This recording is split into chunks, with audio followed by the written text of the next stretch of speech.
Isang napakalaking blessing po mga idol ang natanggap namin na galing po kay Sir Randy Pareno at sa misis niya na si Ma'am Nina Elaine Pareno mga idol na taga USA po sila.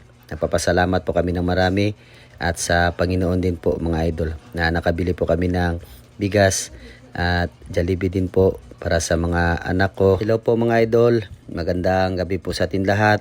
Kakauwi ko lang pala mga idol galing sa trabaho at nagpasama po ako kay Mrs. upang magpunta kami dito sa isang mall at makabili ng masarap na pagkain para sa aking buong pamilya. At ang lahat ng ito mga idol ay hindi alam ng aking mga anak.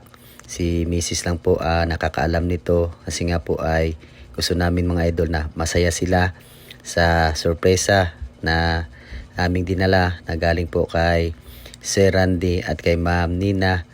At ito mga idol, pagkatapos namin mamili ay agad kami umuwi. Si Ate Kikay pala mga idol ay dyan na pala sa pertahan, nakaabang na, sobrang saya at nakikita ko rin sa muka at ngiti ng anak ko.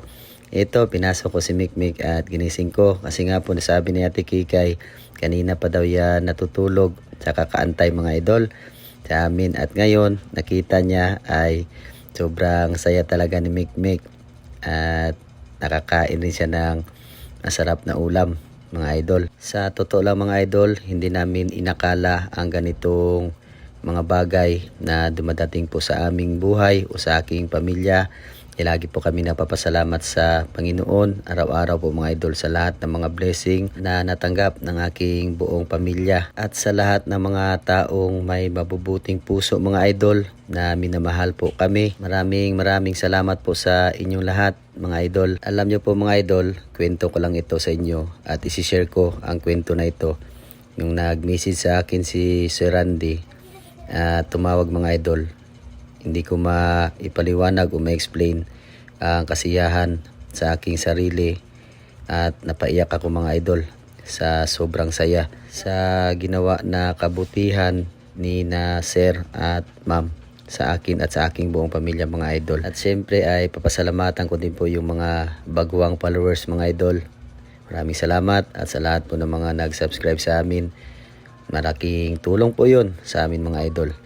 At nagtrabaho pala ako mga idol pagka umagahan at pagkahapon ay umuwi naman ako ay dumaan ako dito upang magbili ng merienda para sa kanila.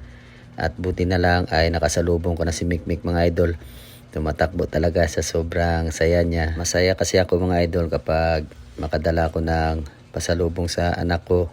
Nakakagaan po sa damdamin na makikita natin sila na masaya. Pagkapasok namin sa bahay mga idol, ito nakita ko malinis na yung sahig at yung upuan mga idol, yung sinabi ni ma'am na sobrang dumi na daw po yung sopa namin.